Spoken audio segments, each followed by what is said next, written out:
Praise the lord. దేవుని పరిశుద్ధ నామమునకు మహిమ కలుగునుగాక.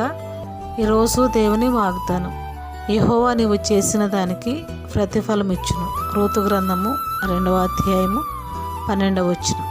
మన ప్రభువును ప్రిరక్షకుడైన యేసుక్రీస్తు పరిశుద్ధ నామంలో ఈరోజు వాగ్దానం వింటున్న మీ అందరికీ నా హృదయపూర్వక వందనములు తెలియజేయుచున్నాను. ప్రియులారా, ఈ శ్రేష్టమైన మాటలు బోయాజు రూతుతో చెప్పుచున్నాడు. ప్రియ దేవుని బిడ్డలారా, రూతు తన అత్తయ్య అయిన నయోమిని ఎంతగానో ప్రేమించింది.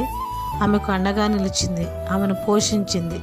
రూతు యొక్క మంచితనము చూసిన బోయాజు ఈ శ్రేష్టమైన మాటలు చెప్పుచున్నాడు. అవును ప్రియులారా, మనం చేసే మంచి క్రియలను బట్టి, ఇతరుల ఎడల మనం చూపే ప్రేమను బట్టి దేవుడు మనకు మంచి ప్రతిఫలం ఇచ్చి ప్రేమించి ఆశీర్వదిస్తాడు. ఈరోజు ఈ వాగ్దానము దేవుడు మన జీవితంలో నెరవేర్చుగాక.